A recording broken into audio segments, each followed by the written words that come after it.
सुना था पहाड़ में शून्य कर देते हैं, पर आज इन सारे पहाड़ों ने मिलकर मुझे शून्य कर दिया। इस कहानी की शुरुआत कुछ ऐसे हुई थी। मैं बैठा हुआ अपनी नई कहानी के बारे में सोच ही रहा था, तभी मुझे कुछ रील्स दिखाई दी लैपटॉप पे। तो सोचा क्यों ना इसी पे कहानी बनाई जाए। गलता जी एक ऐसा मंदिर जहाँ से गंगा की धारा निकलती है। बिल्कुल इसी तरह मैं भी अफसोस में था कि ऐसा कैसे हो सकता है, और इसी कहानी की शुरुआत कुछ यहाँ से हुई थी। ये है गलता जी, जयपुर का एक बहुत ही पवित्र मंदिर।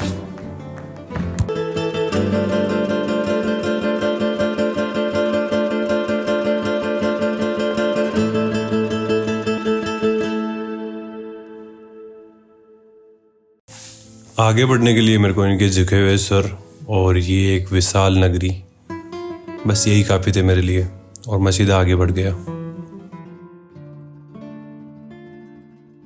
थोड़ा आगे बढ़ा ही था और मैंने देखा कि जो बारिश बहुत से लोगों को अच्छी लगती है, पर इसने बीती रात को यहाँ पे बहुत सारा नुकसान कर दिया।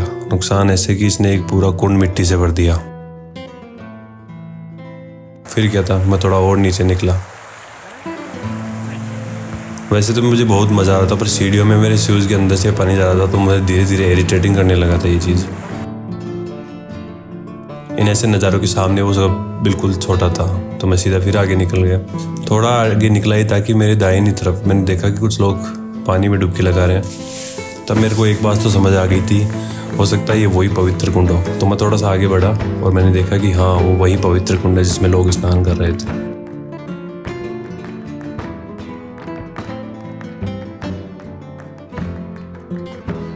और सामने मेरे को वो भी दिखा जिसका जिक्र बहुत देर से हो रहा था, गौमुख, जिससे गंगा की धारा बहती है।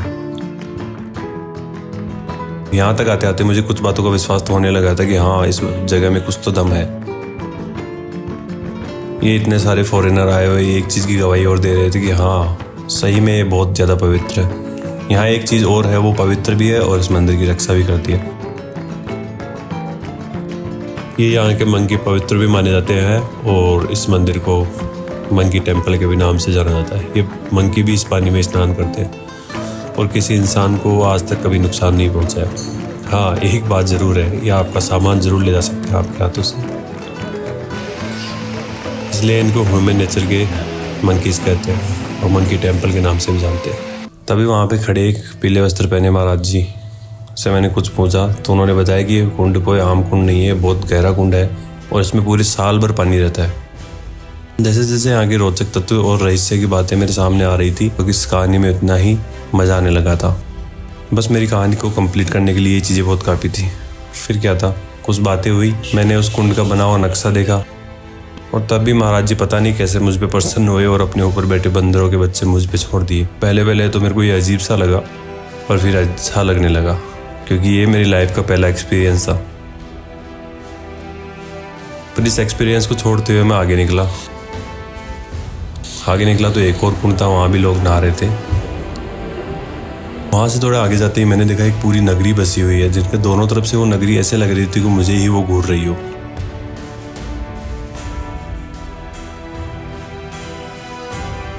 थोड़ा अच्छा भी लग रहा था, और उन दीवारों पे बने हुए चित्र ये इस बात की गवाही दे रहे थे कि ये आज का तो नहीं, बहुत पहले का था, और ये कलाकृति भी बहुत पहले की थी। थोड़ा मैं और आगे बढ़ा ताकि मेरे को नजर आए तो दोनों तरफ से सीढ़ियों से जाते हुए दो ऊपर मंदिर। तो मैंने सोचा क्यों ना इस इतिहास को और अच्छे से सुना जाए और परखा जाए, इसलिए मैं ऊपर निकल गया। ऊपर निकला तो थोड़ा सा आगे गया ही था, तो मैंने देखा एक गुरु कुछ अपने शिष्य बैठाए बैठे थे। तो मैंने उनसे बात की, और बात करके मुझे एक और रोचक तथ्य का पता लगा कि ये बच्चे कोई आम बच्चे नहीं है, बहुत अलग अलग जगहों से आए हुए हैं, अलग अलग स्टेट से आए हुए हैं।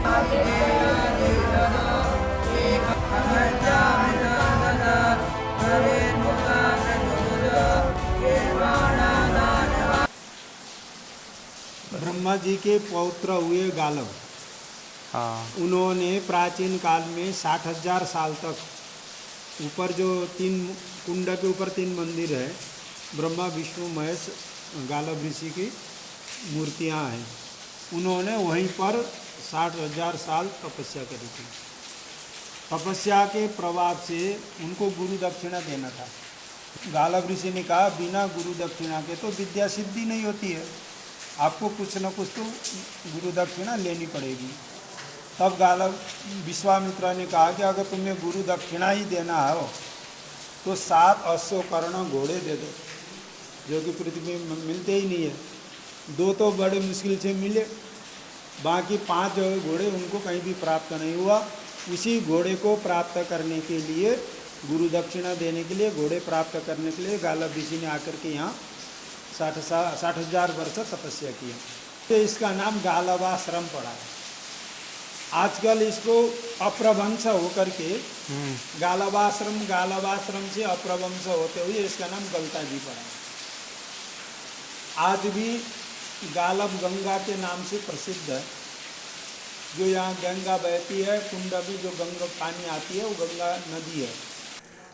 तो ये यहाँ के विद्यार्थी हैं और यहाँ पर अध्ययन करते हैं। आपका क्या नाम है? आर्यन शुक्ला। आर्यन शुक्ला। कहाँ से आप? मैं अयोध्या जी से। अयोध्या जी से आप? वाह, बहुत बढ़िया। अयोध्या जी से हैं। तभी सामने मंदिर में मैंने दर्शन करके जैसे ही बाहर निकलने लगा तो सामने एक और मंदिर दिखाई दिया, और मुझे इतिहास के बारे में जानना भी था तो मैं सामने मंदिर में भी चला गया। क्या जी? अरे एक दिन में 4-5 बोल के ही जाएंगे। बोल के जाएंगे? इंडियंस भी बोल देते हैं। कम बोलते हैं, उनको भी लगता है कि अपने यहाँ दिखती नहीं है ना उनको। हाँ, दिख जाती है तो कहती हैं ये यहाँ की है या मेरे यहाँ की, यही की है। अच्छा। उनको शक होता है वही बाहर से आए हुए हैं। मंदिर में जाके जैसे ही मैं बीच में खड़ा हो गया, फिर मुझे पता लगा कि यहाँ पे ऐसा हनुमान मंदिर भी है जहाँ पे अकबर खुद कुछ मांगने आया करते थे। तो मैंने कहा यार ये चीज़ तो देखने को बनती है, तो मैं भी वहाँ पे निकल गया। तो सच में वो एक गुफा के अंदर से था रास्ता। गुफा थी पर हल्की हल्की रोशनी आ रही थी। मैं वहाँ पे गया तो सच में मुझे भी पॉजिटिव वाइब्स वहाँ की महसूस हुई। तो मैं भी दर्शन करके बाहर निकल आया।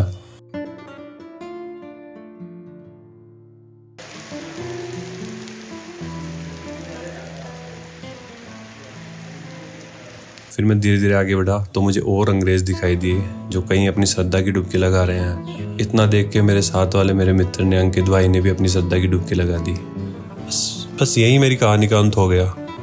बट मुझे फिर भी लगा कि ये मेरे को जानी नहीं दे रही। और वो क्या थी? वो यहाँ की एक खूबसूरती, बहुत ही प्यारी खूबसूरती, अरावली की पहाड़ियों में बसी हुई एक रहस्यमयी खूबसूरती।